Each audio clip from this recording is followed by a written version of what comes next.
to parade them. But even these ones now we've hired to parade. I want to call the Honorable Opiyo Wandayi, minority leader, to put us in the proper picture of how it is. Ero kama na enya Jabura. Na kanisa baba giwelo madongo dongo mankan, all protocol observed.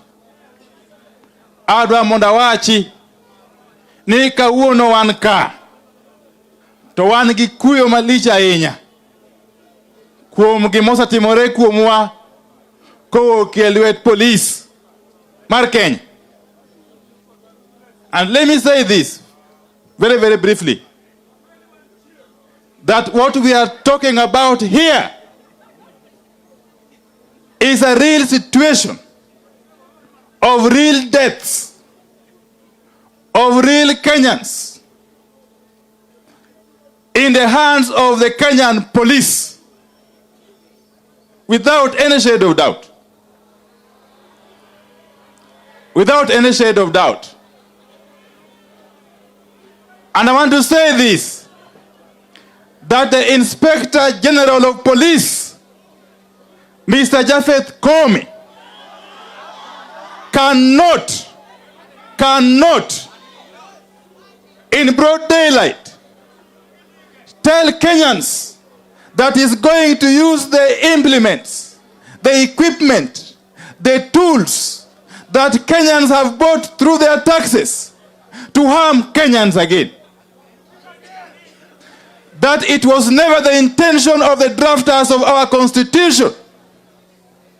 Indeed, it was never the intention of Kenyans when they adopted the 2010 constitution that the National Police Service would be transformed into a tool to not only oppress the citizens, but to kill them. Secondly, we want the whole world to know that we are putting together a very strong case, and we shall be demonstrating that these acts of aggression by the National Police Service agents and their collaborators were planned, and that there was a clear chain of command, and that they were targeted at specific groups, especially the Luo ethnic group. We are going to demonstrate that. And more importantly, we want to caution the International Criminal Code that on the Kenyan situation, it is not just enough for the ICC prosecutor, Karim Khan, to recuse himself from the Kenyan situation. What we want is an assurance from the presidency of the ICC that the ICC is going to remain impartial. It's going to remain impartial on the matter of the Kenyan situation from the beginning to the end. As I conclude, I want to read the names of Kenyans, very, very brave Kenyans, who have been killed by police bullets during these Maandamanos. And some of them were buried last weekend, some of them were buried this weekend, and others shall be buried later on.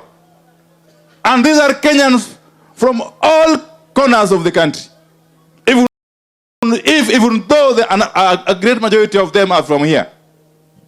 So allow me to read these names, and especially as a way of also commiserating with their families. And very, very quickly, so if you allow me, one Moses Otieno Were, Jamaso Monyinga Gigen Jogo and Police and Unigo. Kuruchi Kuritu. Moses Otieno Were from Ugenya. Douglas Kalasinga, Lugari.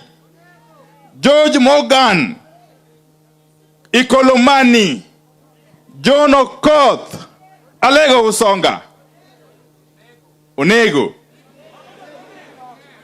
Robert Ouko Dhiambo, Suna East, John Benjamin Imbi, Luanda, John Ochengo Chieng, Ugunja, Austin Ouma Steve, Ugunja, Eli Otieno, Bondo,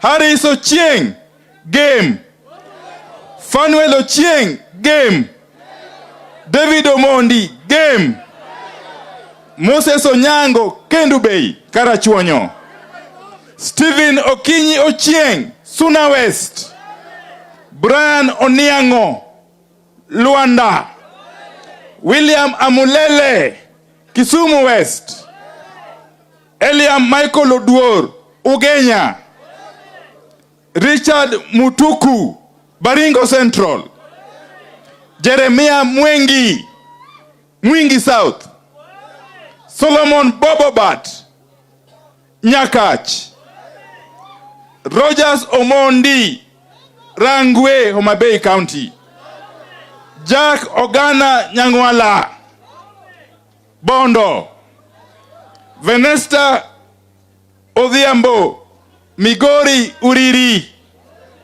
Regan Otieno, Suna East Migori, Frederick Omonyo, Suna East Migori, Edwin Owino Omondi, Rarieda, Siaya, David Agan, Game, Sylvester Owino, Game, Walter Odoyo Awonda, Kisumu Central,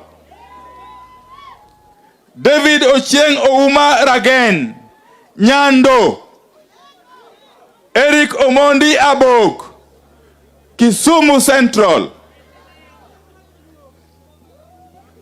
Frank Opio Odhiambo, Seme, Bernard Ochieng Otana, Rongo, Peter Wanjala, Kitale, Benson Otieno Ouma, Suna East. I can go on and on and on.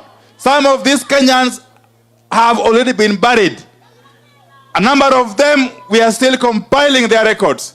We estimate that by the end of this exercise, we shall have lost not less than 60 Kenyans. And these are real Kenyans with real names, with real places of abode. Thank you, the Honorable Opio Wandai. We want to challenge the Inspector General KOOME. Tell us which of those names read by Opio Wandai who was not killed by the police, who died of other causes and was hired to be included there. We challenge you to tell us which is that body that we hired to be paraded. You have charge of the investigations. Come and arrest us and charge us and tell us who we falsely paraded. And what we are saying here, it is not just us. It is not just our principles. Amnesty International has investigated and confirmed. The Independent Medical Legal Unit has confirmed. The Law Society of Kenya has confirmed. The Kenya Human Rights Commission has confirmed.